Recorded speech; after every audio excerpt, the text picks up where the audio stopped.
Oi, o Sensações está começando agora. Quem nunca pensou em largar tudo um dia e escolher um caminho diferente, na vida, na profissão, mudanças que podem abrir espaço para um êxito inesperado. Por que não, né? No programa de hoje vamos conversar com gente que resolveu mudar de rumo em busca de sucesso numa outra atividade e descobriu um lado B. A Flávia Guiné, por exemplo, trabalhou 12 anos como advogada tributarista. Em 2011, ela sofreu um acidente. Para recuperar o movimento do braço direito, começou a fazer aulas de artesanato. Acabou descobrindo uma nova vocação. Hoje a Flávia tem um ateliê que busca resgatar os brinquedos artesanais. Ela cria fantoche, máscara, jogos educativos, enfim, vamos ver esse lado da criatividade, como é que ele virou profissão, né? A Liliane Turola é jornalista, trabalhou em jornais e na TV, mas a paixão por um cachorro, bulldog francês, revelou nela uma porção empresária. Liliane criou uma loja virtual que vende objetos como bolsas, camisas, almofadas, tudo estampado com a imagem do cachorro. Os produtos fazem sucesso e são vendidos no mundo inteiro pela internet. A Kátia Espírito Santo também deu novo rumo na vida dela. Ela é fonoaudióloga, foi consultora da ONU. Depois da morte do pai, ela decidiu deixar a profissão para cuidar de um negócio da família. Uma empresa que produz cachaça. Mas não é também cachaça. A Kátia conseguiu um fato inédito. A cachaça dela ganhou um concurso mundial, vencendo 800 destiladores de todo o mundo. O Carlos Bruno Carneiro advogou durante 8 anos. Tinha o sonho de abrir um negócio ligado à culinária quando se aposentasse. Resolveu antecipar esse sonho e, ainda advogado, virou sócio de um restaurante, mas não ficou feliz. Resolveu estudar gastronomia na Itália e, na volta, já como chefe, largou o escritório e assumiu a cozinha do próprio restaurante. O único que concilia o trabalho de economista com a carreira de escritor, ou seja, não largou o lado A e trocou pelo lado B, é o Fábio Jambiage. Ele é economista de carreira do BNDES e tem uma paixão desde a infância. A biblioteca da casa dos pais ocupava uma parede inteira. Ele adora livros, organiza coletâneas e escreve livros não só de economia, mas também de diversos assuntos, de petróleo e educação.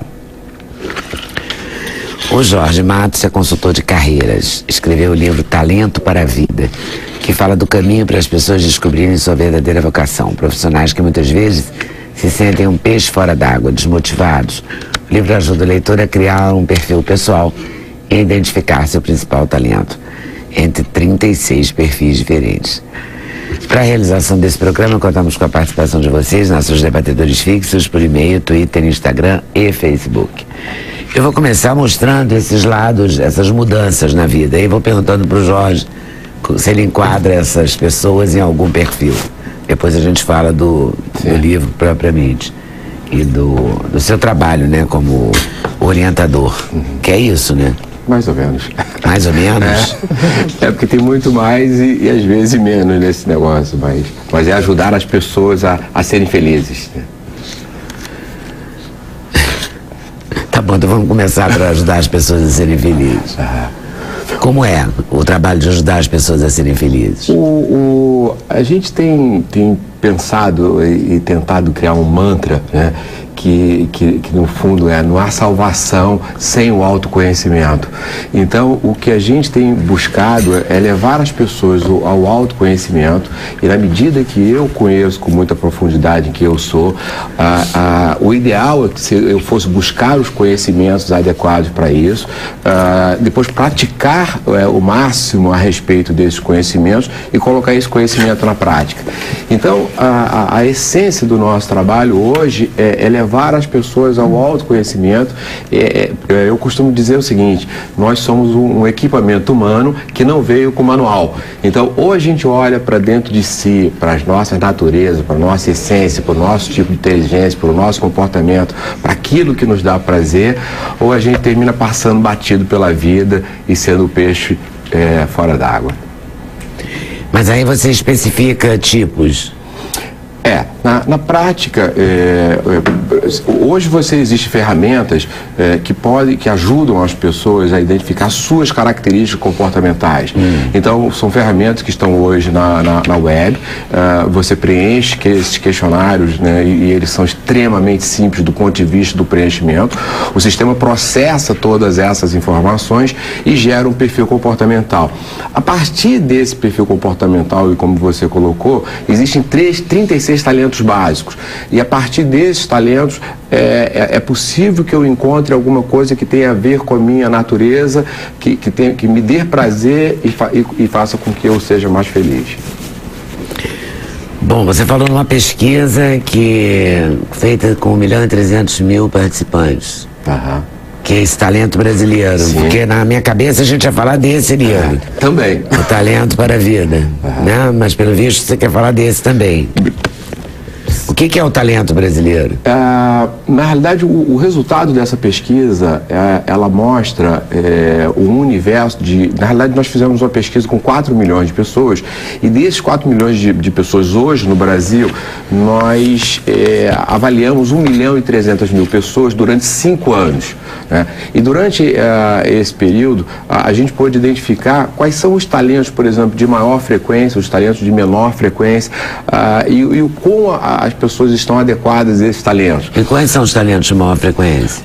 Por exemplo, o talento de maior frequência é o que a gente chama tipicamente facilitador. São pessoas que apoiam, que estimulam as outras pessoas, que facilitam as outras pessoas, que em tese um pouco suporta a característica do brasileiro de ser uma pessoa, de ser gentil, de ser amável, de ser receptivo. Então, se você somar, por exemplo, o grupo que a gente chama de pessoas de alta influência com alta estabilidade, você vai dar 3/4% da população brasileira de ser o brasileiro, assim, o receptivo, essa pessoa encantador, amável. Agora, por exemplo, mas nós não somos tipicamente empreendedor, nós não somos tipicamente inovadores. Somos criativos, estamos de dar jeitinho, mas entre jeitinho e inovação há uma distância muito grande. Jeitinho, eu corrijo alguma coisa aqui, faço aqui e acolá. Inovação pressupõe você produzir alguma coisa e fazer com que alguém pague por aquilo que você produziu. Ou seja, é um caminho muito mais longo, muito mais estruturado, muito mais consistente. Então, o brasileiro é mais do jeitinho, sim. Ele é mais fácil de relacionamento. Mas, por exemplo, não é mais inovador, não é mais empreendedor. O empreendedor típico no Brasil, ele não representa 2% da população brasileira. Acho que o Bruno, de certa forma, é um empreendedor, né? Com certeza. Ou de todas as formas. Com certeza. Não sei se de certa forma, de todas as formas. E lembrando que numa população de 200 milhões de pessoas, 2% representariam 4 milhões de pessoas, ou seja, é muita gente. E tem dado certo? Quer dizer, essas pessoas empreendedoras, elas conseguem viver disso? Não tem a menor dúvida. Na realidade, quando você pensa em empreendedor, eu até estava falando com o Carlos, o Carlos ele está empreendendo um negócio, mas ele vai ter que montar um time. Ele vai ter que se complementar com algumas pessoas que dão a ele características que ele não tem, e deve se alavancar com pessoas que têm as mesmas características, que vão fazer tão bem o que ele faz. Essa conjunção de pessoas que dão a ele o que ele não tem e pessoas que dão a ele o que ele tem, que vão formar o time, na prática o que vai perpetuar o negócio do Carlos. Na prática, assim, muito rápido, a gente estava batendo um papo antes de entrar, ele tem um negócio que ele tem uma verdadeira paixão, ele está extremamente entusiasmado com tudo isso, ele virou uma coqueluche em Belo Horizonte, mas ele corre um risco muito sério de se estressar ao longo do caminho se ele não compor um time que tenha assim, o conjunto de elementos que formem a equipe dele para ele ter sucesso. E aí, então, nesse caso, assim, a grande orientação, assim, ele não está me pedindo orientação, mas se eu tivesse que dar uma orientação, é ele não se estressar nessa caminhada, porque ele vai chegar no ponto do limite. Uma história semelhante eu ouvi um pouco da Liliane, ouvi um pouco da Flávia. É Flávia? Liliane. Liliane e Flávia. Assim, são pequenos empreendedores que começam a fazer um pouco de tudo, que no início isso é muito bom, é muito legal, mas se ela não soubesse compor, a Liliane, por exemplo, ela já começou, ela já terceirizou a produção dela, então ela já passou, teoricamente, um problema que ela tinha na mão dela para um terceiro. Como você está em vantagem em relação a mim e aos telespectadores, porque você já sabe as histórias, eu vou então te abandonar temporariamente e vou ouvir as histórias. Tá bom. Depois eu volto. Ok. Tá bom? Carlos Bruno, como é a sua história? Eu advoguei durante 7 anos, praticamente todos os dias, desde que eu...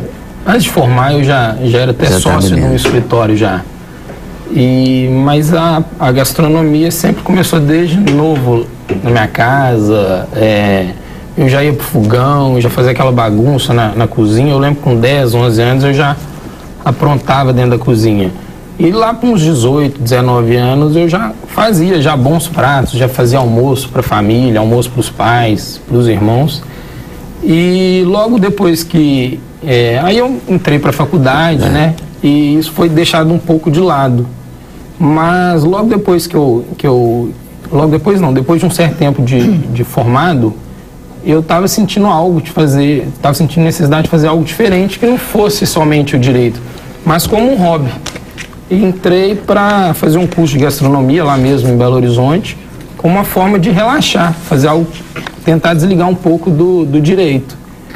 E aí no meio desse curso surgiu a ideia de montar um restaurante, a coisa foi tomando forma, foi ganhando proporção, elaborei um plano de negócio, fiz tudo que deveria ser feito e em 2012, em julho, eu inaugurei um restaurante em Belo Horizonte de alta gastronomia.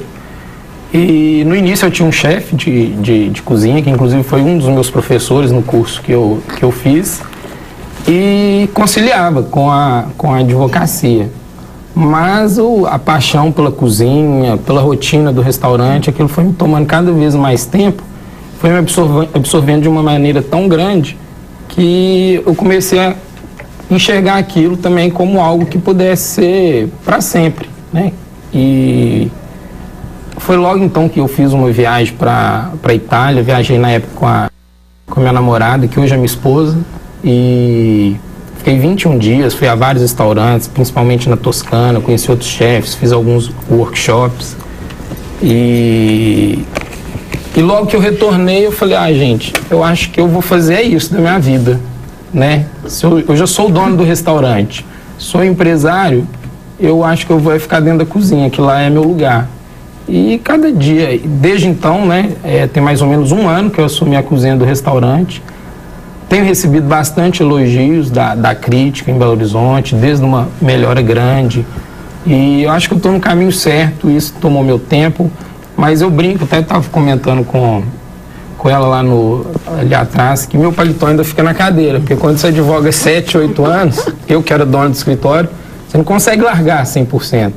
Então, eu sei que há uns 10 dias atrás eu fiz uma audiência de um processo mais antigo, mas hoje 99% do meu tempo é voltado para... Mas não deu nenhuma receita nessa audiência, não, né? Não, mas eu faço bons retratados, convido os juízes para poder ir para o restaurante. É bom que você mistura bem. Mexer bem no mundo jurídico também. Mas você fez um plano de negócio, não foi também uma decisão doida, né? Não foi. E quando você falou em casa, deu tudo certo ou todo mundo ficou horrorizado? O pessoal achou um pouco... Ficaram meio horrorizados, assim. Não acharam que a coisa é muito pra frente, não. Porque eu não foi um restaurantezinho, uma coisa pequena. Eu montei o restaurante, assim. Então, foi um investimento. Financeiramente, já tinha sido... Minha vida como advogado foi boa. Então, eu usei desses recursos, praticamente todos. Arrisquei tudo que eu tinha para poder montar esse restaurante. Deve ter dado uma agonia na família. Deu. Foi uma reforma de um período de 9, quase um ano para eu abrir esse restaurante. Então, foi bem trabalhoso.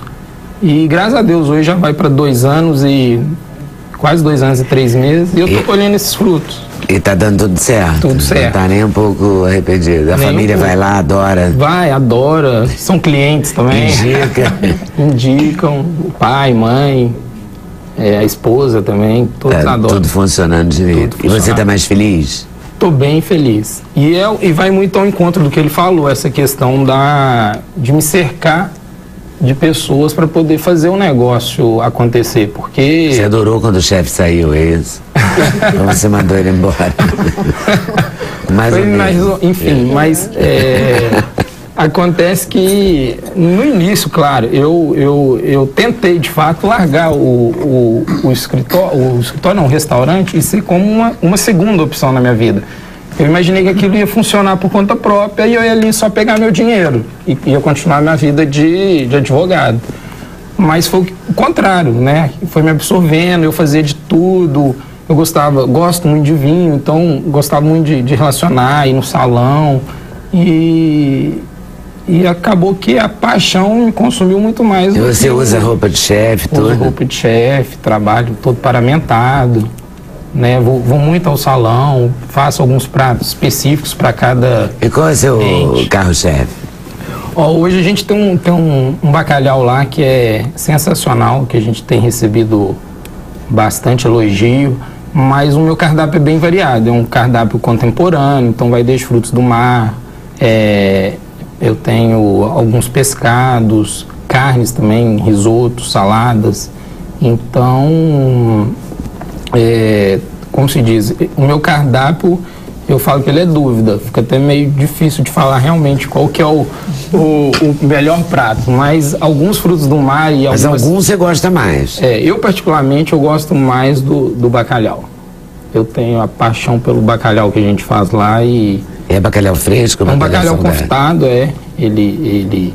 Em Belo Horizonte o bacalhau chega congelado. Mas é um bacalhau confitado no azeite, tem todo um processo para confitar. É fácil fazer um restaurante de frutos do mar nas montanhas?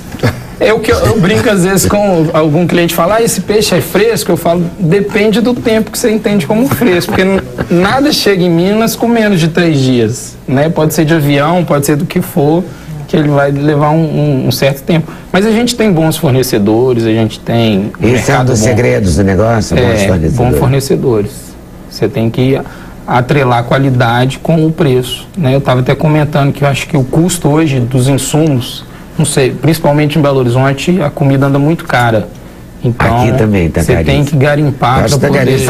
Comer fora é muito caro, né? Exatamente. Virou isso. Tá muito caro comer fora. Então, você tem que garimpar, correr atrás de preço mesmo, porque é um mercado que não é fácil. Mas é possível. É possível e é lucrativo. E Liliane? Liliane abriu mão de tudo também por causa do cachorro, é isso? O cachorro chegou para agregar. Então, quando ele chegou, eu fiquei totalmente apaixonada. É um cachorro, a gente está falando de um cachorro. É o Felipe, é um bulldog francês. Sim. E o Felipe chegou com... Eu ganhei o Felipe do meu namorado. E quando o Felipe chegou, eu fiquei apaixonada. Eu nunca tinha visto essa raça. E comecei a pesquisar, comecei a querer saber tudo da raça e achei vários grupos na internet e várias pessoas vendendo produtos específicos para bulldog francês, mas nenhuma aqui no Brasil. Só que os preços eram caríssimos, principalmente o frete. Para trazer, às vezes, o frete era muito mais caro do que o próprio produto. Eu peguei com meu namorado, eu falei, quer saber, vamos fazer. A gente não sabia nada. Falei, vamos fazer, eu quero a minha casa toda de bulldog, e essa carinha é muito linda. E era véspera de carnaval. A gente saiu. E no mesmo dia a gente descobriu como que a gente estampava, como que a gente tinha que fazer para... O que a gente queria fazer? Eu queria almofadas, eu queria caneca, que foram os produtos inicialmente que eu vi. Então a gente já saiu com uma resposta de como fazer. Quando ficaram prontos, eu postei na internet, na época era Orkut. O pessoal dos grupos ficou apaixonado, todo mundo, eu quero. Animal faz o maior sucesso na rede, faz, né? E todo mundo quis. Falei, né? Estava recém-formada, ainda não estava empregada na comunicação. Ainda trabalhei um pouco com comunicação até largar. Trabalhei como assessora de imprensa, trabalhei com impresso também. Mas em 2012, que eu estava morando no Rio, trabalhando aqui no Rio, eu falei, não tá me fazendo feliz. Não tá, era muita correria, era muito estresse, pouco valor, que a profissão, eu achava, isso me incomodava muito, sempre me incomodou. A profissão não era valorizada. Então eu falei, quer saber, eu vou fazer o que me dá prazer e o que é valorizado, porque hoje meus clientes, muitos viraram amigos. E vem de uma coisa que tem muito carinho, que é o cachorro, que eu amo, que eu sou apaixonada. Então eu coloco nos meus produtos todo o carinho que eu tenho por animal. Tem dado certo. E aí você conseguiu fazer o quê? Almofada? Isso aqui é almofada? Acho que é. São almofadas. Cara, mas é muita carinha dele, né? Apaixonou mesmo, né? Hoje eu faço para todas as raças. Não faço só mais para Bulldog, não, porque acabou crescendo a demanda. E faço nem todo mundo tem Bulldog. O pessoal foi pedindo. Há outros cães do mundo. Mas ainda é o maior mercado para mim. Ainda virou uma referência. E ele vai à fábrica? Ele é o meu modelo, ele está sempre junto. Eu falo que ele confere a produção. Ele é meu chefe, está lá vendo se está tudo certo. E o que você trouxe aí para mostrar pra gente? Eu trouxe essa almofada que é a que mais faz sucesso, que é o Felipe e é a logo da Pop Dog. Eu resolvi usar como logo e essa almofada já tem no mundo inteiro. Já mandei para Europa, e aí, Japão. Funciona no mundo inteiro? Porque as pessoas... Funciona muito. O que reclamam e o que tem me atrapalhado a exportar é realmente o frete. Porque o frete às vezes fica mais caro que o produto, dependendo do lugar. Então tem me atrapalhado, caiu minha exportação por causa do frete. Mas já tem Pop Dog no mundo inteiro. E esse aqui também é ele? Não, esse é um cliente durante a Copa. Durante a Copa foi ótimo. A gente fez um time muito lindo. Todo mundo queria vestir o cachorro? Nossa, tinha muito Bulldog, de Pop Dog. É impressionante como o brasileiro fica patriota, né, na Copa do Mundo. Quando passa a Copa, eles esquecem, né? Engraçado. Uma dúvida, economista, o cachorro recebe participação em lucros? Ele tem uma poupança, e tem mesmo, porque ele tem uma raça que tem muito problema de saúde, então eu falo que tem a poupança do Felipe, que é vende mais, como um pouco a participação dele, ele tem a participação dele, sim. É mole.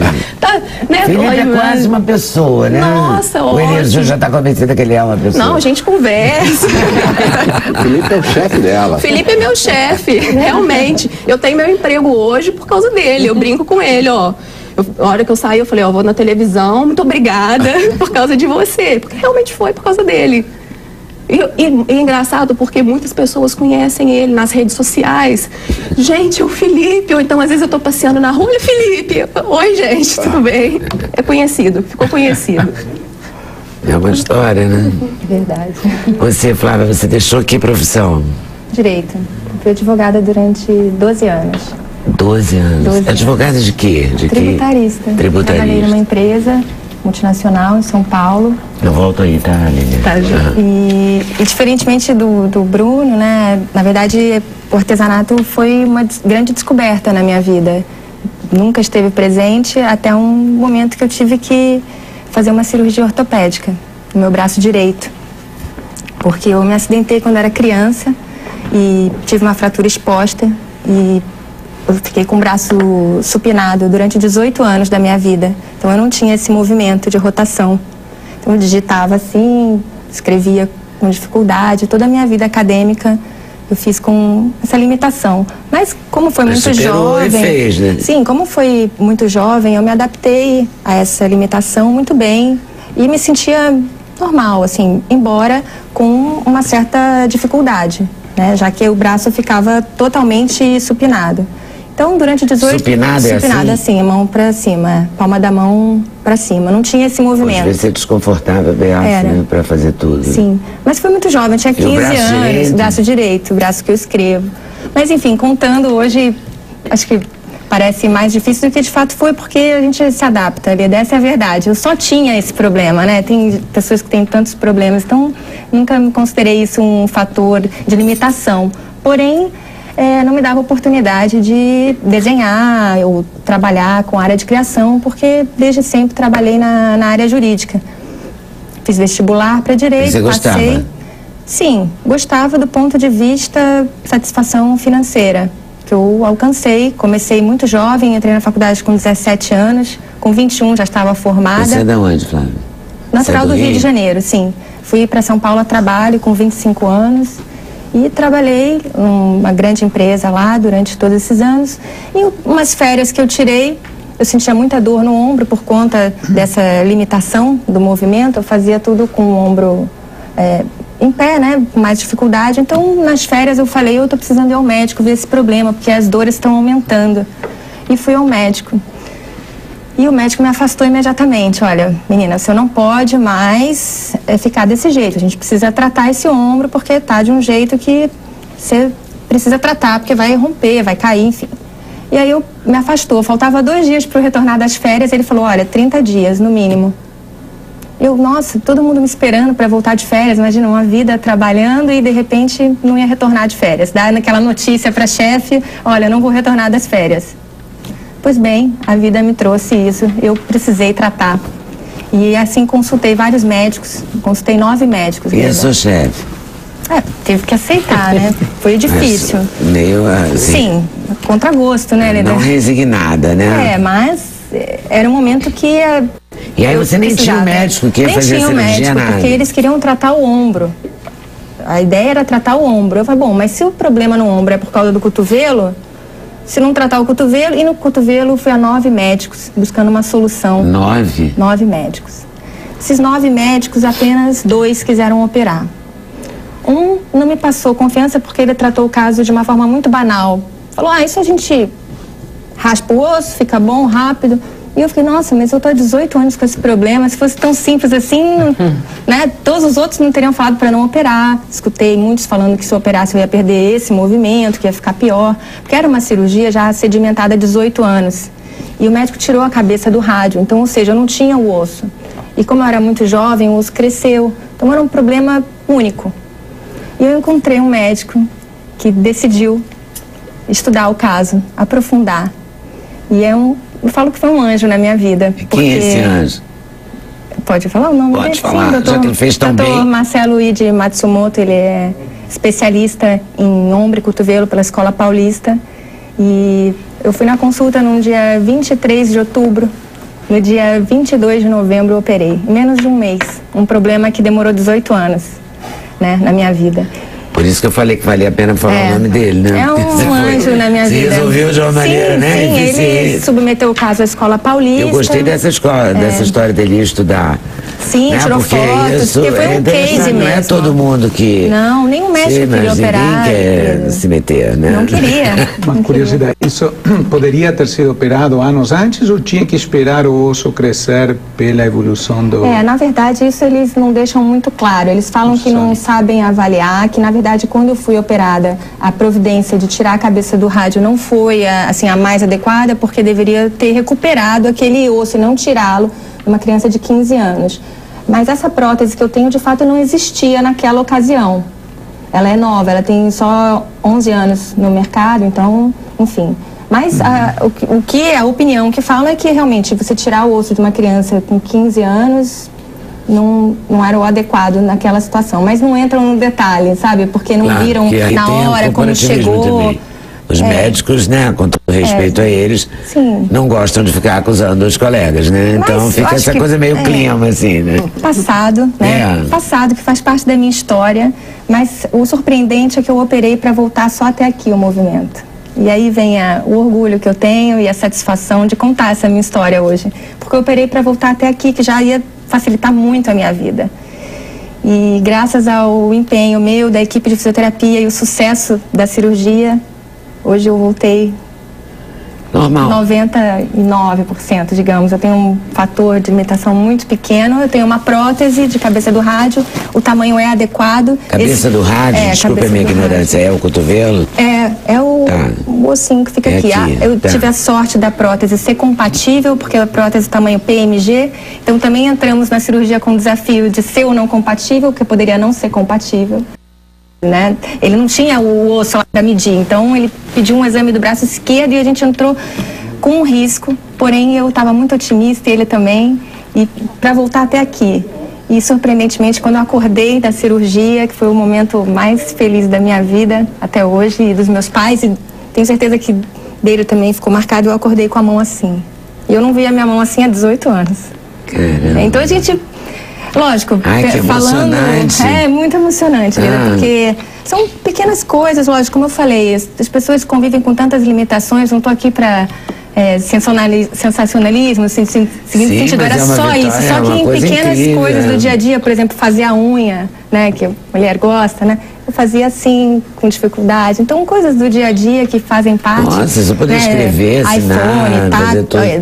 Tudo é assim. Touch, digitar mesmo. Então, às vezes, e as pessoas às vezes não sabem lidar com diferenças. Então, às vezes me viam digitando assim e perguntavam, você digita diferente? Aí eu falava, estilo próprio. Então, as pessoas, elas não estão muito preparadas, né, para isso. Você normalmente é destra? Sim, destra. Mas aí virou meio canhota? Não. Isso não. Destra. Eu não consegui me adaptar com o braço esquerdo. Continuei destra. Mas, enfim, surpreendentemente... Quando acabou a cirurgia, quando você acordou, você já estava com o braço... Com o braço assim, engessado. Fiquei engessada somente um final de semana. Uma semana após, eu já estava... Na segunda-feira, tirei o gesso. E na quarta-feira, exatamente uma semana depois, eu já estava fazendo fisioterapia. E aí o desafio... Fisioterapia também é uma benção, né? Uma benção, sim, com certeza. Resolve muito. Mas como é um braço que estava 18 anos sem os tendões, né, mexer, eu tinha um desafio, que era o quê? Fortalecer os tendões. Então, quando eu ganhei o movimento, eu fazia assim, ó, porque parecia um desafio fazer assim, digitava, venci a limitação, mas aí eu tinha que fortalecer. E aí entrou o artesanato, entrou diversas aulas de mosaico, todo tipo de artesanato para eu ficar realmente fortalecendo. Eu fiquei 11 meses afastada do meu trabalho, precisei realmente desse tempo. 11 meses? 11 meses nesse desafio, então eu ficava vendo televisão e com uma barra de borracha, né, fazendo exercício. Então a minha vida era fazer exercício, porque a gente tinha um prazo também para ganhar esse movimento e fortalecer, porque depois estabiliza a cirurgia ortopédica, né? Então você tem um tempo, então você está correndo contra o tempo. Então cada dia era uma conquista.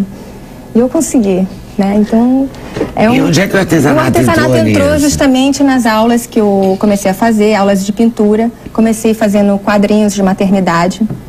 E nesses quadrinhos de maternidade, que bota na porta do quarto? Sim. Fazendo um desses quadrinhos eu descobri o feltro. E quando eu descobri o feltro, a paixão falou mais alto. E eu decidi... Você nunca tinha feito nada de artesanato? Não, eu sempre via a minha mãe fazendo, porque minha mãe trabalha com artigos de artesanato, acessórios em tecido. Então eu sempre via minha mãe fazendo, mas eu até brincava, mãe, eu não herdei esse talento, né, mãe? Eu não herdei, tem que advogar mesmo, minha área é jurídica, eu não herdei seu talento. E surpreendentemente, nesse momento da minha vida de recuperação, eu descobri que tinha herdado o talento. Deixa eu ver seu talento. E tô seguindo em frente no talento. E tá dando certo? Tá, tô muito feliz. E você voltou lá no seu trabalho de advogado? Eu quando saí desse contexto e descobri... 11 meses depois. 11 meses depois. A chefe ainda era a mesma? Não, também tinha mudado. Já mudou até a chefe, mudou tudo. Eu voltei, pedi demissão, eu morava em São Paulo, pedi demissão, fiquei só um mês. Eu vi que realmente a satisfação pessoal ali eu não ia encontrar mais. E eu fui atrás da minha satisfação pessoal e voltei para o Rio de Janeiro, voltei a morar aqui, na casa dos meus pais. Eles apoiaram o projeto de ter um ateliê próprio e investiram nisso. E a minha mãe, hoje é minha sócia, trabalha comigo.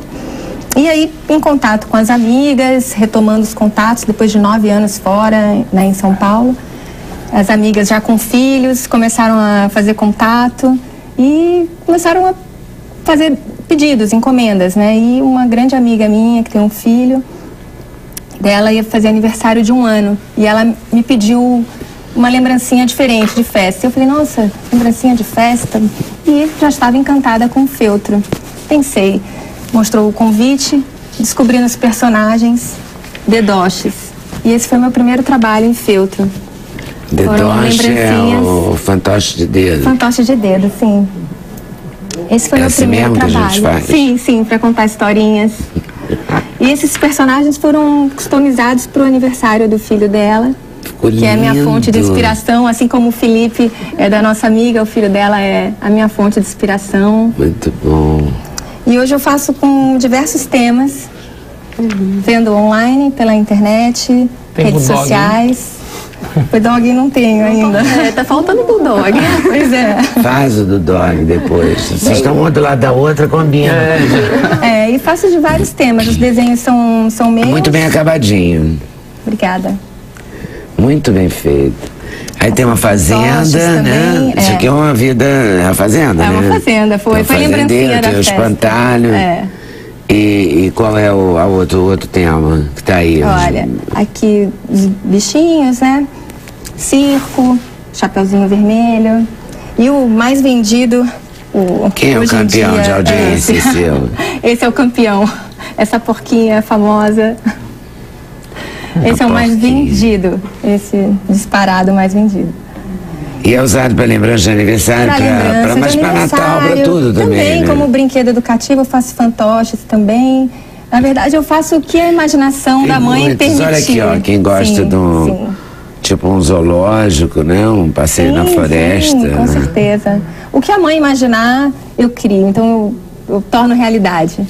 E, como ela falou, né? Quando a gente trabalha com o que a gente gosta, o que a gente ama... Você quer o circo. A gente encontra... Que também é um tema recorrente em festa infantil. Sim, sim. Não, em festa infantil também é para sempre. Né? Sim. Você arranjou um trabalho para sempre. Com certeza. Não é o neto de um com o filho do outro, né? Divulgação. Com os clientes do outro, que se tornam amigos. Gente, que fofo. A maçãzinha da Branca de Neve. Muito bom. Que fica aqui atrás, ó, num bolsinho. É muito bonitinho. Muito maneiro. Meus filhos de feltro. São meus filhos de feltro. Faço com muito amor. E as clientes se tornam amigas e as amigas se tornam clientes. Esse é o robô do Star Wars. Tô sem prática. Muito bom. E eu faço presentes personalizados também com o tema da festa. Faz tudo. Enfim, faz tudo. A mãe entra em contato. Isso só faz para criança. O foco hoje é infantil. Seu é infantil. Hoje o foco é infantil. E é o feltro, o seu elemento. O feltro não é o meu elemento de trabalho, meu elemento principal. E você nem lembra mais dos tributos, né? A não ser na hora de pagá-los. Exato. A satisfação pessoal é realmente não tem preço. Incrível, não tem preço. Muito boa a história, Flávia, parabéns. Obrigada. As histórias são muito boas. O Carlos Bruno era advogado de que especialidade? Eu tinha um escritório, eu advogava muito na área trabalhista, mas o escritório mexia com tudo. Tipo um clínico geral, né? Tipo. Um advogado clínico geral. É porque hoje em dia é tudo tão específico, né? O médico do cotovelo, do pé, do ortopedista, então, né? Sim. Acho que vai chegar uma hora que vai ter ortopedista na mão direita. É verdade. Mas já tem. Já tem? E não mexe, não sabe nada da mão esquerda. Não se dá com a mão esquerda. É uma especialidade difícil. Ainda bem que ela achou esse rapaz, como é mesmo o nome? Doutor Marcelo Ide Matsumoto. Meu Deus, o nome? Ide Matsumoto? Isso, da Escola Paulista. Parabéns pra ele, pra você, né, que encarou essa história. Intervalo, a gente volta já já. Sem censura no programa da TV Brasil. Acho que eu vou abrir esse bloco com o Jorge Matos, falando que ele falou pra mim aqui no intervalo que eu gostei. Quer dizer, que ele começou a falar, mas eu não aprofundei, pra você aprofundar agora. Ok. Para todos nós. É interessante e talvez as outras histórias ela ratifique. A gente literalmente tem 6 pessoas nessa mesa, e talvez você seja exatamente a 7ª, que tem como paixão um dos elementos, vou chamar, dos pilares do sucesso do indivíduo. A gente diz o seguinte, primeiro, o quanto eu tenho, quais são as minhas características, qual é a minha natureza. Então, qual é a minha essência, o que eu tenho prazer. Então, esse é o primeiro elemento. O segundo elemento é o tipo de inteligência da pessoa, né? Então, ela é mais, uma inteligência mais matemática, ela é mais artística, ela é mais investigativa, ela é mais escritora, o caso do Fábio, né? Então, que tipo de inteligência? São 8 tipos de inteligência. O terceiro elemento desse processo é o que eu chamo coração ou a paixão do indivíduo. Ou seja, eu sonho com o quê? Ou o meu coração, ele bate com... O que eu pagaria para trabalhar? Né? O que me dá, no caso, por exemplo, da Liliane, que se apaixonou por aquele bichinho e começa a fazer toda a história em cima dele, ou ele que se apaixona pela cozinha, ou a Kátia, né, que se apaixona pela... A gente estava brincando dizendo que ela é cachaceira, ela é da cachaçaria, né? É cachacista. Se apaixona pela cachaça. Especialista em cachaça, cachacista? É um apreciador de cachaça. E o especialista em produção de cachaça, e vai ter seu nome específico, mais tipo a pessoa que faz o mestre alambiqueiro, para quem faz a e mexe no alambique mesmo, de quem produz da destilação, artesanalmente a cachaça. Exatamente. Então veja. Mas a paixão está envolvida em todos os casos, eu acho. Acho que não vai faltar para ninguém, até pro Não Fábio, vai faltar para ninguém. que continua conciliando as duas, não é? Eu falo até pro Fábio nesse sentido, que é o único que está conciliando os dois lados dele. Não tem a menor dúvida, mas ele está vivendo isso, e é possível que provavelmente na hora que talvez ele se aposente, ele vai viver integralmente dessa paixão que é escrever, né?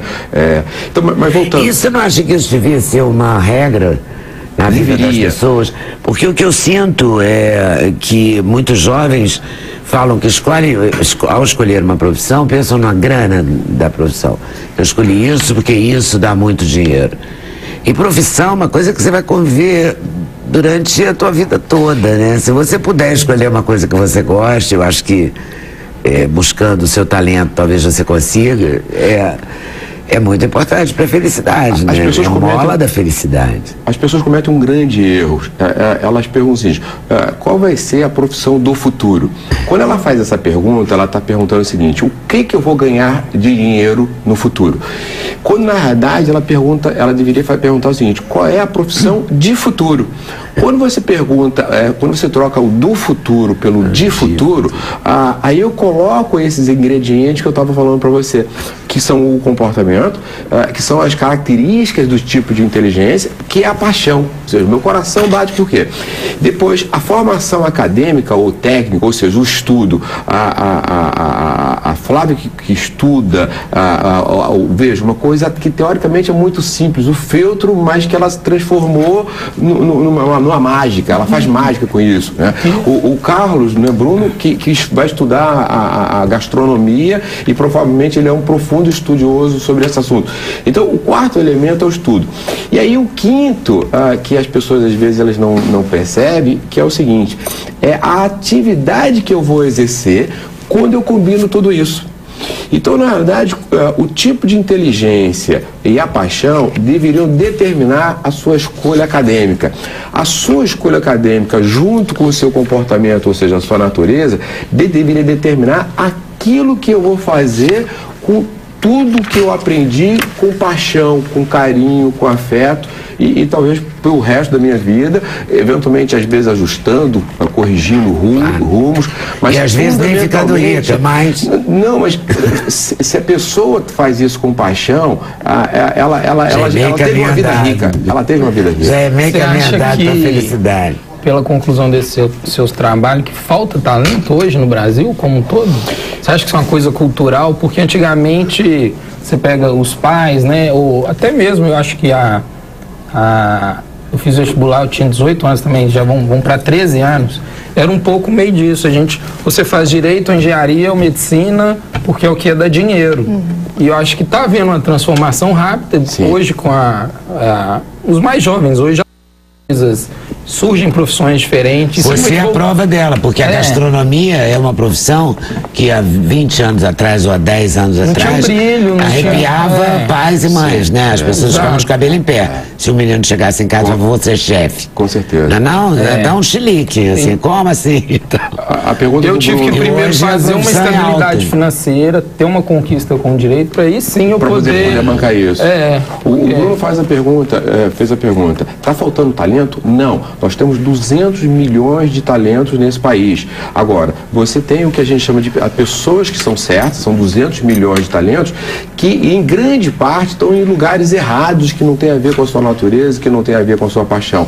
Então, nesse aspecto, a resposta, Bruno, infelizmente sim, porque os pais às vezes querem que os filhos sejam aquilo que eles gostariam de ser, ou que estimulam para que ainda hoje. Infelizmente.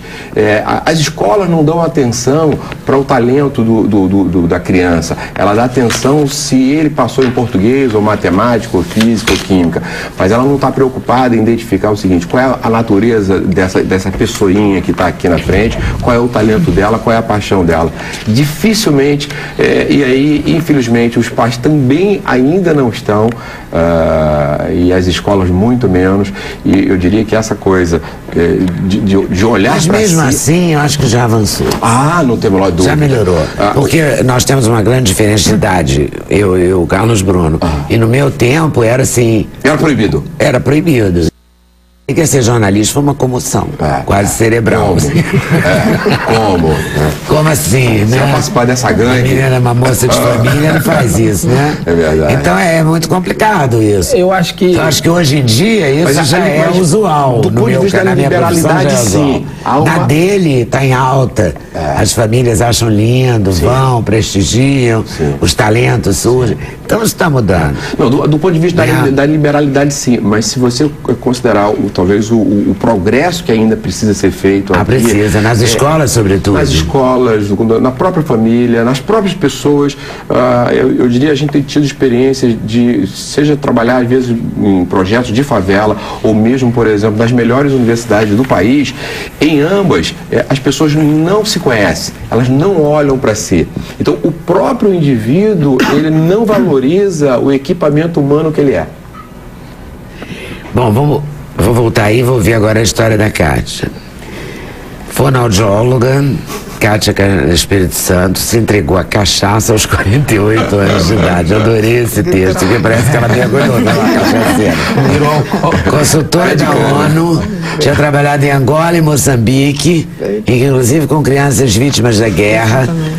Aí ela vai assumir a indústria da família, é isso? Exatamente. Por contingências também, né? Porque seu pai ficou doente? Ou porque você gostava de cachaça desde cedo? Não, eu não gostava de cachaça desde cedo. Eu tinha uma atração grande pelos aromas da cachaça, pelo processo de envelhecimento, de produção, mas não era uma especialista e sequer pensei, em algum momento da minha vida, que viesse a ser a minha atividade profissional. Eu era absolutamente envolvida e apaixonada pelo que eu fazia, sempre fui verdadeiramente apaixonada, né? A minha especialidade era o desenvolvimento da criança e do adolescente. Trabalhei mais de 25 anos com isso e absolutamente feliz. Por uma contingência da vida, meu pai começou a conversar comigo: olha, você é organizada, vamos deixar esse negócio acabar, ele já adoentado, né? E eu comecei a sistematizar todo o processo de produção com ele e comecei a me interessar. E quando eu vi, a coisa foi ganhando corpo. De início eu tive assim a ilusão de que eu pudesse conciliar as duas atividades, né? E chegou um momento que não foi possível.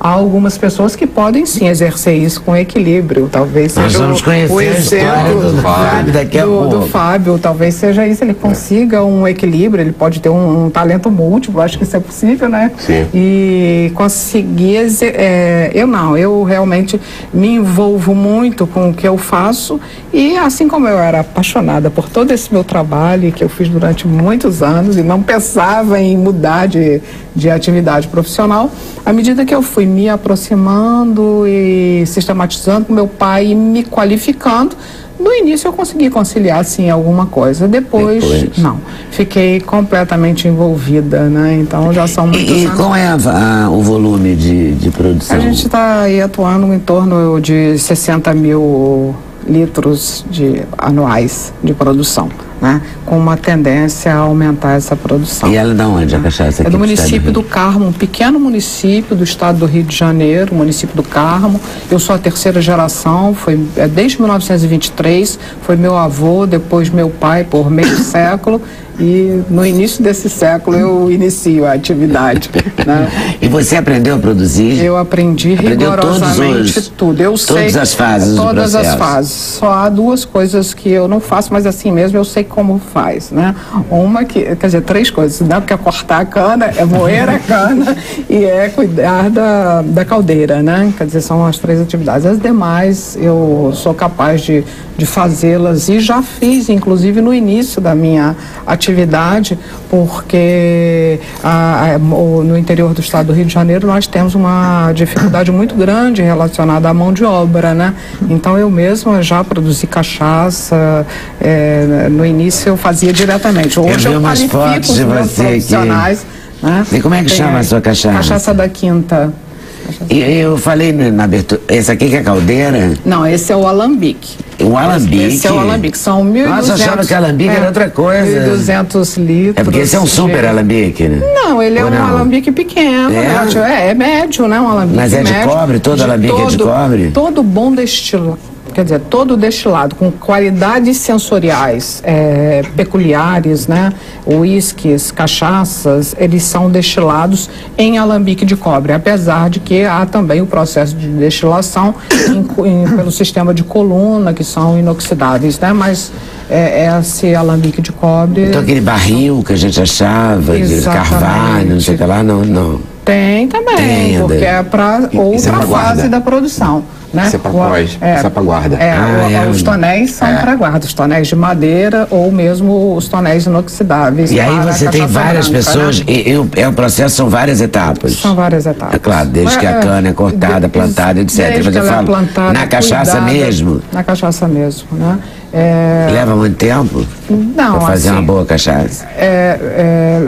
Você tem a safra, o período da safra, onde você vai começar cortando diariamente um determinado volume que você vai produzir exatamente naquele mesmo dia ou no dia seguinte, né? Você começa tarde, para você fazer um bom destilado, uma boa cachaça, você tem que ter todos esses cuidados. Você corta a cana num período da tarde, você vai moer essa cana pela manhã e ela vai entrar no processo de fermentação.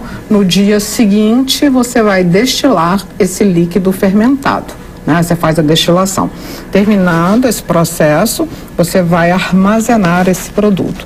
No caso da cachaça da Quinta, eu armazeno entre 10 a 12 meses a cachaça branca, tá? Ela leva um período de descanso, né? E as cachaças armazenadas em carvalho ou amburana, que são as 2 madeiras que nós trabalhamos, elas ficam 2 anos em carvalho e amburana. Então, quer dizer, é um longo processo. Quer dizer, é um volume comercializável anual de produção, mas você tem que ter toda uma... E literalmente, essa é a branca e essa é a amarela, é isso? Exatamente, essa é uma das amarelas. Essa, por acaso, é a carvalho e a amarela. E tem a amburana também. A amburana é uma madeira nacional, né? E o carvalho é uma madeira importada, né? Então, é uma madeira europeia. E você gosta de tomar uma cachaçinha? Eu gosto, hoje eu gosto, né? Assim você como gostava antes? Não, antes eu era atraída pelos aromas, né? O processo me interessava, apesar de não me interessar a ponto de eu pensar que fosse a minha profissão. Mas eu achava destilado uma bebida assim mais forte. Eu experimentava, mas não era uma bebida que eu consumia, né? A partir do momento que eu fui me qualificar, aí você tem que conhecer o produto. Aí é fundamental. Aí é fundamental. Aí também fiz cursos não só da parte de produção, mas fiz também cursos em análise sensorial, né? E hoje sou uma apreciadora e uma consumidora com responsabilidade social e pessoal, né? Em relação, mas sou consumidora. Você é presidente da Associação dos Produtores de Cachaça do Estado do Rio? Sou presidente da Associação de Produtores de Cachaça do Estado do Rio de Janeiro. Aliás, trouxe até aqui um presente de um trabalho que nós realizamos recentemente, que é a Carta de Cachaças do Estado do Rio de Janeiro. História, degustação, harmonização. Exatamente. E tem os tipos, deve ter, né? Tem os tipos. Tem os tipos de cachaça, tem as... Nossa, eu abri na sua. Pois é, não foi nada marcado, viu? Se tivesse a marcação, era capaz de eu ter perdido a marcação na hora que eu peguei. É verdade, são várias regiões. Nós temos aí a região de Paraty, que é a primeira indicação geográfica do Brasil. As regiões montanhosas, Formosas, né, que vai de Resende até o Carmo, a região norte e noroeste, a região metropolitana, todas são produtoras de cachaça. E o estado do Rio é bom nisso? Muito bom. Hoje o estado do Rio é um polo de excelência em cachaça. Produz uma cachaça muito diferenciada. E cachaça é uma coisa tão pessoal, né? As pessoas falam, não, a melhor é a do Ceará. Não, a melhor é a de Minas Gerais. A melhor é do, né? Há critérios técnicos para você saber do ponto de vista sensorial se uma cachaça é boa, né? Ou se ela não é boa. Mas há sempre uma variação do ponto de vista pessoal, né? Você vai preferir determinados aromas do que outros. Agora, tecnicamente, você consegue saber. E você conseguiu ganhar esse prêmio de 800 destilados? Foi em Taiwan, é isso mesmo? Foi em Taiwan, porque essa prova, né? O Spirit Selection é a prova mundial de destilados, organizada pelo Concurso Mundial de Bruxelas, e ela roda, a prova é realizada, ela roda o mundo, né, em diferentes países. Então, foi em 2013, nenhum destilado brasileiro já havia alcançado esse prêmio máximo, que foi a Grand Gold Medal, que é a dupla medalha de ouro, né? Foi uma... Parabéns, obrigada. Mas, e além desse resultado pessoal, nós tivemos um dado importante, porque até então participavam poucas cachaças desse concurso mundial. Nesse último, participaram 200 cachaças, né? E muitos prêmios também para o Brasil. A cachaça daqui, inclusive, ganhou outro prêmio, uma outra medalha de ouro. E o estado do Rio de Janeiro, só para complementar essa que você estava me perguntando, nós temos hoje as maiores premiações mundiais como conjunto. Nos últimos 12 meses, nós recebemos, as associadas da APACERG, 40 medalhas em concursos nacionais e internacionais. Premiadíssimos. Vou fechar esse bloco, porque eu mostrei a foto do artesanato, mostrei aqui, não mostrei a foto da comida do Carlos Bruno. Isso é um atum. Esse é um atum. Um atum com espaguete. Isso aqui é de pupunha? Pupunha. Isso aqui é uma... Carré de cordeiro com risoto de açafrão e uma geleia de hortelã.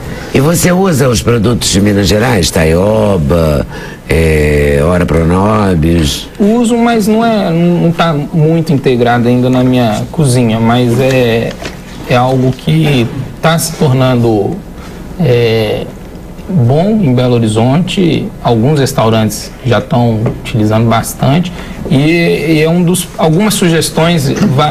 Quando tem produto fresco, alguma coisa, eu sempre coloco como sugestão, mas eu ainda tenho pouco. Mas é algo ainda que eu quero colocar mais no meu cardápio, são alguns produtos mineiros. E esse aqui é um produto totalmente europeu. Totalmente europeu e difícil de encontrar no Brasil. Isso é uma trufa são as fresca, trufas, né? São trufas frescas. Caríssimas. Da região de Alba, na Itália. Esse prato, esse ovo custaria 35 euros? 35 euros essa gema de ovo com essa raspinha de... Quantas raspinhas? Quanto de raspinha? Uns 4, 5 gramas de trufa branca. É carinho trufa branca, né? Caro mesmo. Olha só, então, mostrou? Vou pedir um intervalo, vou voltar para a gente conhecer o outro lado da história. Quem concilia, quem mantém a profissão original, digamos assim, que você mantém, né? Sim, sim, sem dúvida. E associa uma outra a essa profissão original. Sem censura, no programa da TV Brasil. Deixei para esse bloco o Fábio Jambiage, porque ele concilia a economia com a profissão de escritor. Ou seja, ele tem uma carreira formal, né, que permanece, que é a sua carreira de escolha, digamos. Sim, sem dúvidas. O Jorge se referiu à ideia de paixão, né, como algo que deve motivar a principal função profissional da gente. A minha paixão é a economia, né? Comecei nisso e vou continuar até me aposentar. Eu sou funcionário do BNDES desde 1984, entrei no banco com 22 anos. Na verdade, eu tinha escolhido previamente, entrei como economista, tinha escolhido previamente a profissão de economista. A Kátia disse que ela não era cachaceira, que ela era cachacista, né? Como uma pessoa que aprecia a cachaça. Então, sou economista como pessoa que aprecia a economia, né? tem gente que gosta de mexer com artesania, de fazer coisas para bichos, com cachaça, etc. Eu gosto de números, né? Então, sempre gostei, mas associando isso a um desejo de interpretar o que acontece com as coisas, com o país. Na verdade, muitas vezes a escolha da profissão se explica pelas origens da gente, pela história de vida. Eu nasci aqui no Brasil, mas sou filho de argentinos, e em 1975, quando eu tinha 13 anos, eu nasci aqui, fui morar na Argentina com menos de um ano. Quando tinha 13 anos, a Argentina foi sacudida por um cataclisma, uma espécie de surto súbito, hiperinflacionário. A inflação era 1, 2% ao mês, e de um mês para o outro ele passou a ser de 100% no mês. Então aquilo gerou consequências psicossociais absolutamente dramáticas, com algum paralelo com os episódios históricos da Alemanha em 1922 e outros.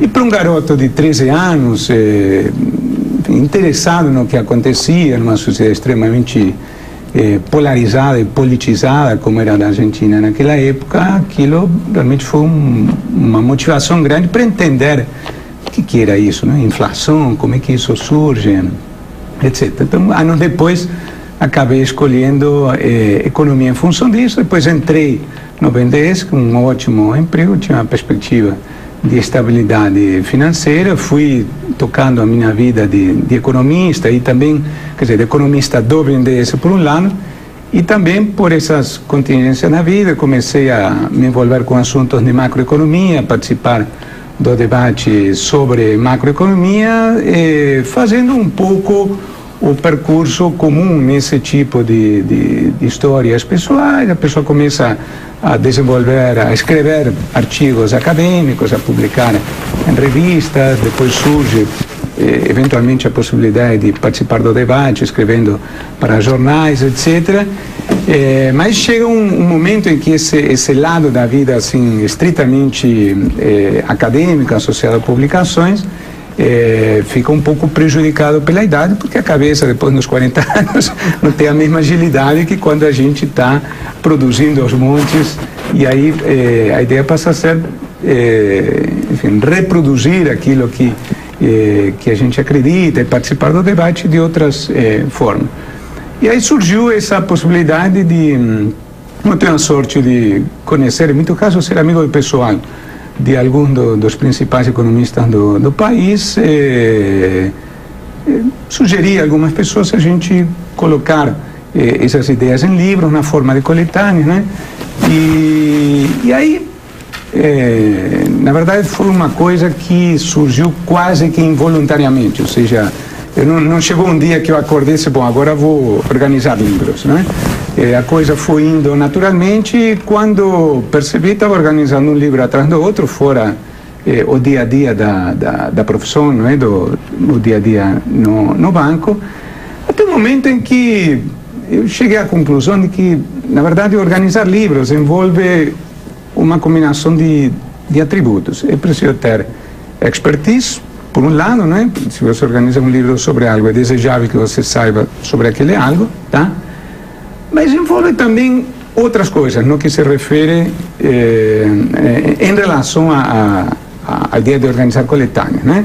Você precisa ter um pouco de savoir-faire para lidar com as pessoas, para cobrar com certa delicadeza, etc. E precisa ter disciplina para que, se você assumir o compromisso para entregar o livro à editora numa determinada data, aquilo seja cumprido, né? E aí, em determinado momento, eu percebi que, na verdade, para organizar um livro sobre algo, eu não precisava ser um craque naquele algo, desde que eu tivesse ao meu lado alguém que fosse especialista naquilo, né? E aí, então, em determinado momento, eu falei para um amigo, olha, eu gostaria de organizar um livro sobre educação, que acho um tema absolutamente fundamental para o futuro do país. Agora, eu não sou especialista em educação, você... Então, vamos fazer o seguinte, que tal a gente reunir um time de craques, tá? Você se encarrega do controle de qualidade e eu sou o chato. Eu vou ser o cara que vai cobrar das pessoas, tá? E fazer a primeira leitura, a primeira triagem, etc. E você depois se encarrega de fechar o livro. E assim foi indo. Depois me aventurei fazendo um outro ponto fora da curva, digamos, fora da trajetória de macroeconomista, com outros assuntos que não eram da minha especialidade, com pessoas ao lado que entendessem daquilo. Mas... e com isso você publicou coletâneas sobre educação... Sobre educação, sobre petróleo e sobre o Rio de Janeiro, né? O resto são variações sobre o mesmo assunto, questões de macroeconomia. Tem 2 ou 3 livros que são livros meus, apenas especificamente. Seria um pouco temerário me qualificar como escritor nesse sentido, não sou uma pessoa que tenha produzido vários livros meus apenas, exclusivamente.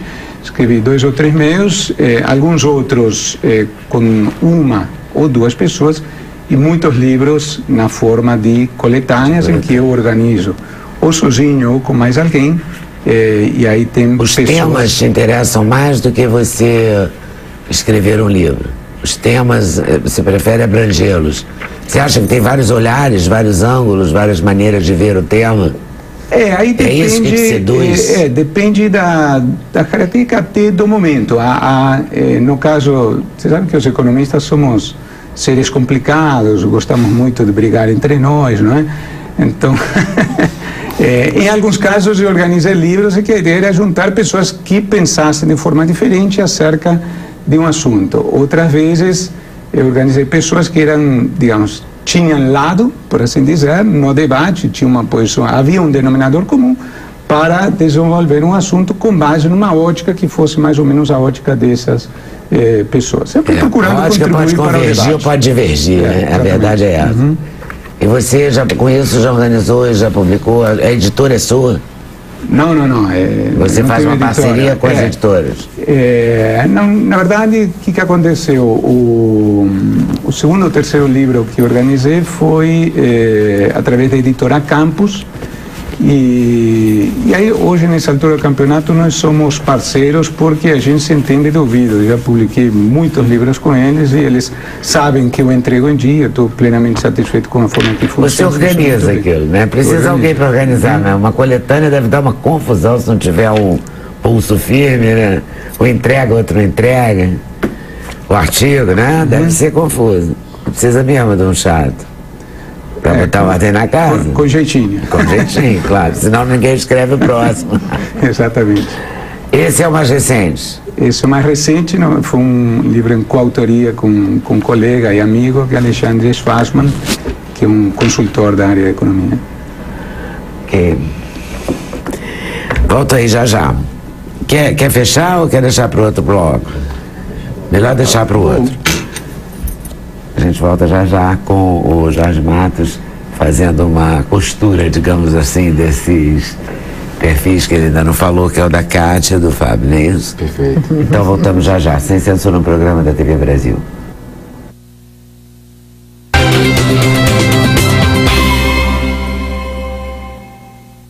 Direitos Mais Humanos, um programa que vai colocar o dedo na ferida. Como ter uma base familiar sendo prostituta? A prostituta, ela tem família também tem valores morais. É normal como qualquer outra. 2 grupos debatem como garantir os direitos de todos os brasileiros. Tá vendo esse mamão?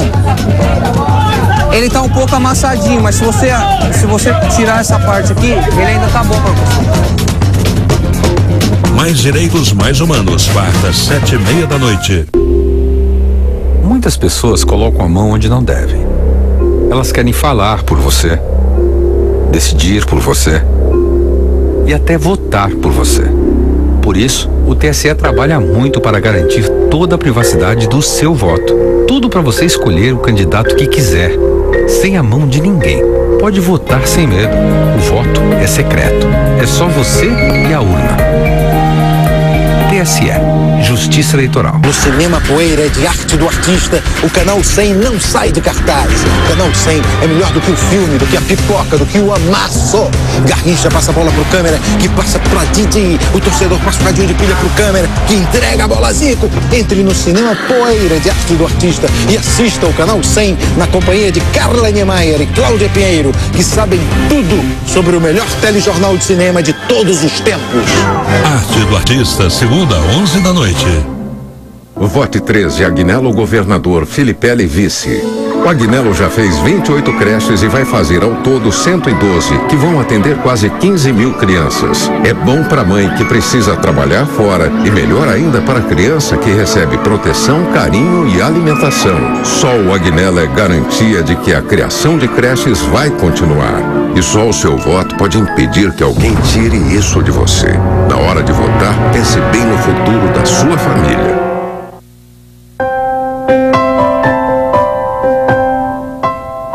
Foi a partir do trabalho na faculdade e a gente tinha que desenvolver um tema para o trabalho final. A primeira coisa que a gente fez foi fazer uma pesquisa de campo para ver qual era o nível de entendimento sobre como descartar o lixo eletrônico. Onde a gente avaliou que muita gente não sabia o que fazer.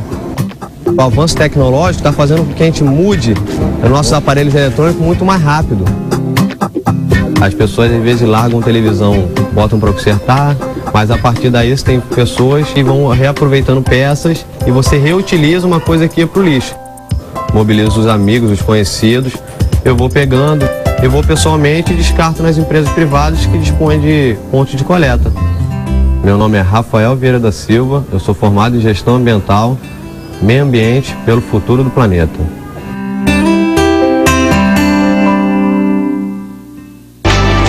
Abadia Federal 4512. Conto com você para ser deputada federal. Vamos com impeachment e Aécio. Abadia agora é federal. Rede. União. Diversidade. Riqueza. A TV do Brasil. Em Exílio e Canções, a cineasta Marta Nering. Como é que você recebeu a notícia da morte do teu pai? Na verdade, quando ele foi assassinado, a gente estava em Cuba ainda. E aí a minha mãe soube, e aí depois a minha mãe e a minha avó me chamaram para me falar disso, assim. Eu lembro que as duas choravam, e eu dizia para elas assim, agora eu quero que vocês parem de chorar, é minha vez de chorar. Exílio e Canções, quarta, 11 da noite.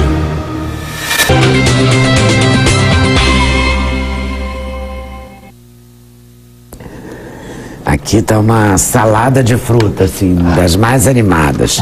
Que vai desde o povo de Três Coroas, no Rio Grande do Sul, como a Marciane faz, porque disse que o Fábio Jean Biagi vai estar num seminário quinta-feira sobre finanças públicas, teoria e prática no Brasil. Economia, na disciplina Economia do Setor Público, na Unicinos, em São Leopoldo, no Rio Grande do Sul, vai ter um debate quinta-feira sobre o seu livro, Finanças Públicas, Teoria e Prática no Brasil. Confere, é seu? Sim, livro. Sim. Então, um dos livros. Animadíssimo lá o debate. O mundo é muito pequeno, segundo a Marciane. É mesmo, é um ovo de codorna, porque aqui acontece tudo mesmo.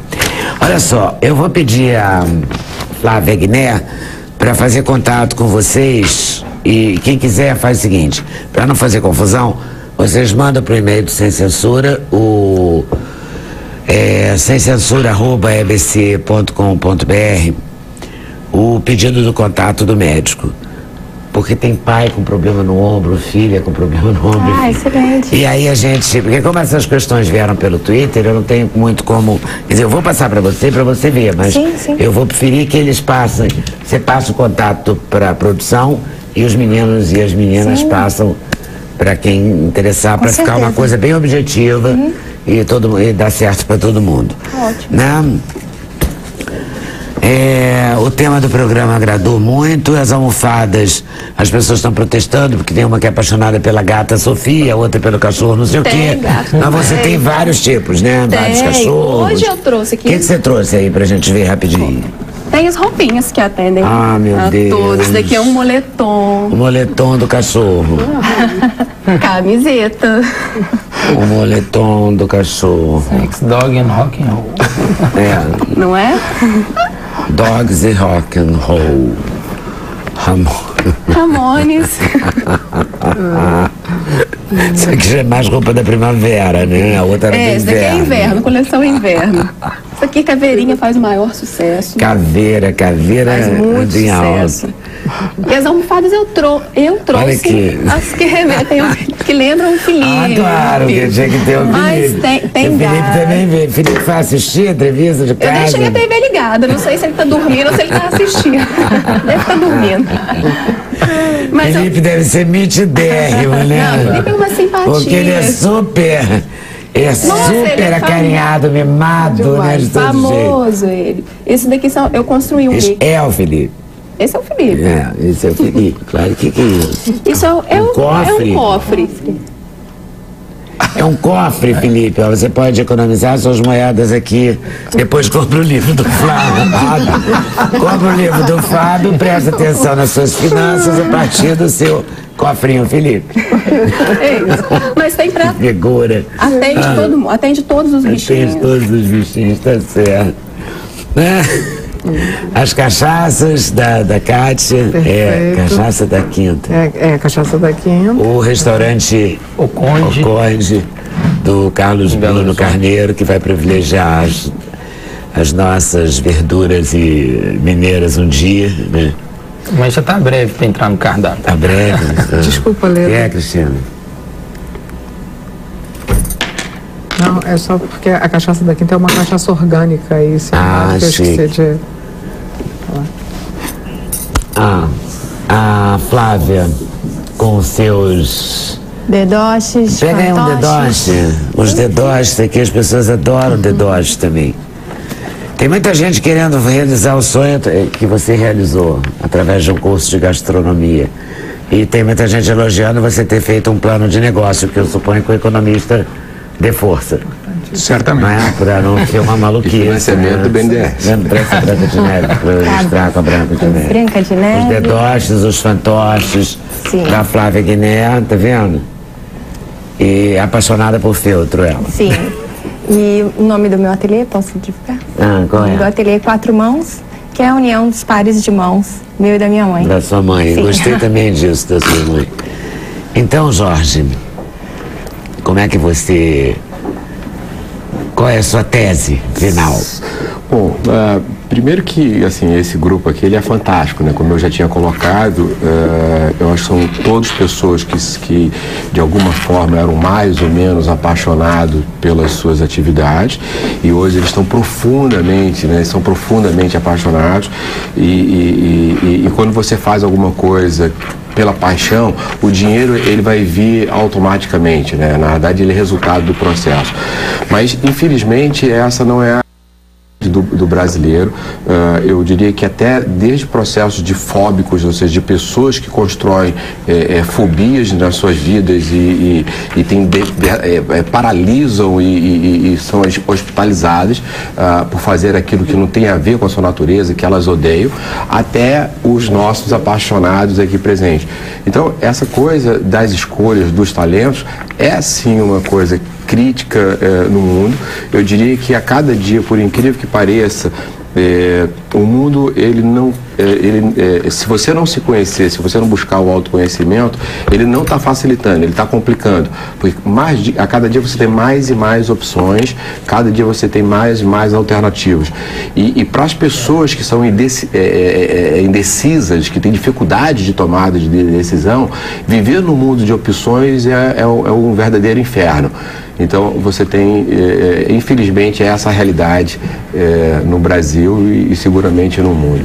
Mas aí a pessoa pode comprar o seu livro e ficar tentando aprender, né? Porque assim, eu abri aqui no final desse Talento para a Vida, ele tem 36 talentos. Tem um capítulo dedicado aos talentos. De repente a pessoa se encontra também, né? Não precisa ter todos os 36. Pode achar um, né? Mais do que na realidade, o livro, porque o livro eu escrevi há 10, 12 anos atrás. Esse aqui? Ele está na 5ª edição.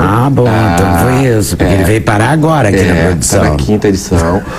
Demorou 5 edições. É verdade. Mas hoje, a tecnologia hoje da informação, ela permite coisas absolutamente fantásticas. Então a gente tem um site que se chama MyEtalent, myEtalent.com.br. Lá você consegue fazer o seu perfil, identificar o seu talento primário, inclusive sem nenhum custo, ou seja, isso para o seu ouvinte é extremamente interessante. E ele pode, além de fazer essa parte que a gente chama freemium, sem custo, ele pode aprofundar e conhecer com profundidade o seu talento, a sua natureza, o seu tipo de inteligência, a montar o seu projeto de vida, tudo isso via web, utilizando plataformas Esse teste que você diz aqui na capa, descubra o seu talento na web, é grátis, é verdade? Sim, é verdade. Nesse site aí? mytalent.com.br. Ok. Eu queria fazer só uma pergunta. Você acha que então um grande ponto é a pessoa de fato decidir entre aquilo que é racional e para aquilo que às vezes é a paixão e o talento, e ela embarcar nessa para poder ser feliz?